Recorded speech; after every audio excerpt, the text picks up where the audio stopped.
Welcome back. Now for your 5-day weather forecast, we go outside to Kathleen Finley.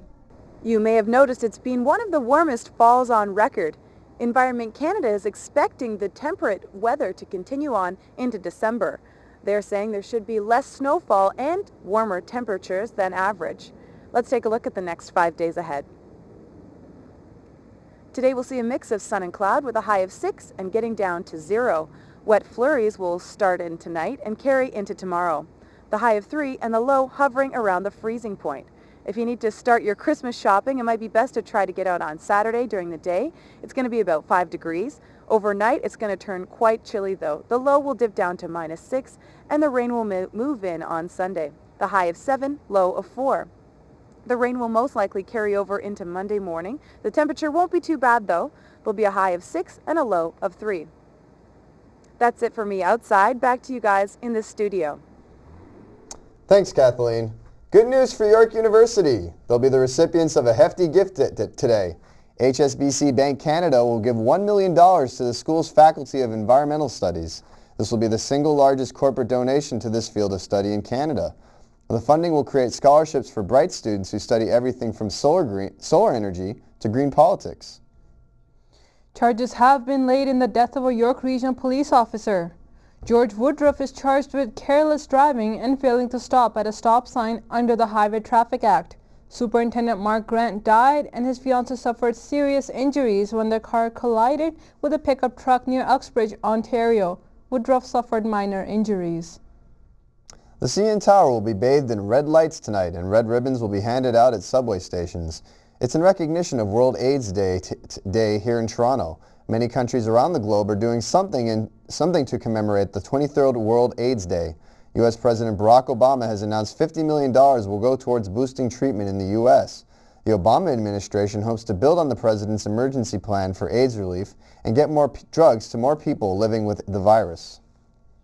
32 tons of marijuana have been seized from a tunnel south of San Diego. Authorities discovered a cross-border tunnel connecting the U.S. to Mexico. It was equipped with rail cars, a hydraulic lift, and wooden floors. The cost of the marijuana is valued at about $65 million U.S. Authorities say this is one of the largest pot busts in U.S. history, and it's the second tunnel that has been uncovered this month. European Union foreign ministers are talking about placing an embargo on Iranian oil. The embargo talk comes in response to an International Atomic Energy Agency report that says Iran is working on a nuclear bomb. Recent tension between Iran and the United Kingdom has bolstered Europe's support for action against Tehran. Ministers are expected to impose sanctions on over 200 Iranian companies and individuals. Cell phone companies are fighting allegations that all Android phones are equipped with spyware that records personal information. The controversy erupted after a researcher claimed that software installed on all Android devices was acting like malware and secretly recording user data, including text messages. The company that created the software, Carrier IQ, says the technology is only used for diagnostic purposes to improve performance. Now cell phone companies are stepping forward to deny their phones are Carrier IQ. The latest denial comes from Rogers, which says the software is not present in any of its devices. The Toronto police went for a ride out back at Humber College today. The sledding was a charity event to give toys to needy children in the Rexdale area.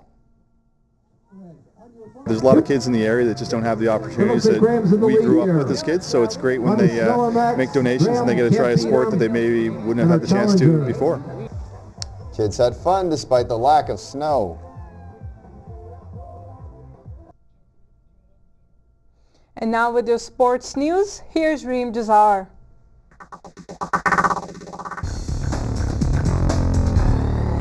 Hello, here's what's happening in your world of sports. It's no secret Toronto has some of the most loyal fans in hockey, and it's paid off. The Toronto Maple Leafs have topped Forbes magazine's list of the most profitable NHL franchises, valued at an impressive $521 million US. In second place are the New York Rangers at $507 million. The Montreal Canadiens are third at $445 million, followed by the Detroit Red Wings at $336 million and the Boston Bruins at $325. According to Forbes, the Winnipeg Jets increased the most out of all 30 teams in the league from last season to this season, with a 21% jump in profitability because of their move from Atlanta. Most teams only average an increase of 5% from year to year. The Leafs put up a good fight against the Bruins last night, but were unable to break their November winning streak. The Bruins have not lost a game in over a month. Toronto lost to Boston by a score of 6-3. The Bruins gained a 2-point lead in the third period and held on. Skill and speed defined the Leafs last night with 37 shots on goal, only 3 shots shy of Boston.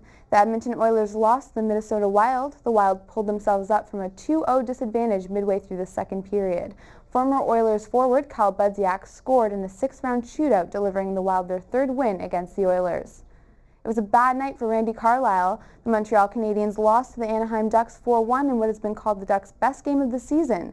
Last night's game marks the end of a 7-game losing streak for the Ducks. But about an hour after the game ended, it was announced that Coach Carlyle had been let go after the worst stretch of his 7-year career with the Ducks. Assistant coaches Mike Foligno and Dave Farish were also fired. Toronto Marlies are set to lace them up outdoors next month. The Marlies will face off against the Hamilton Bulldogs at Ivor Stadium for the AHL Steeltown Showdown on January 21st. 30,000 fans are expected at the home of the Hamilton Tiger Cats.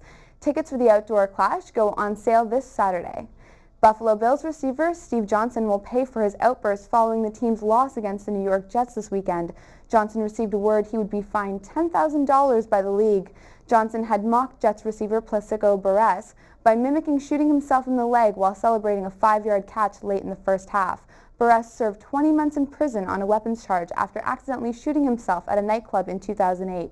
Johnson poked fun at the fine on his Twitter account by posting a photo of the envelope and referring to it as the random FedEx package in his locker.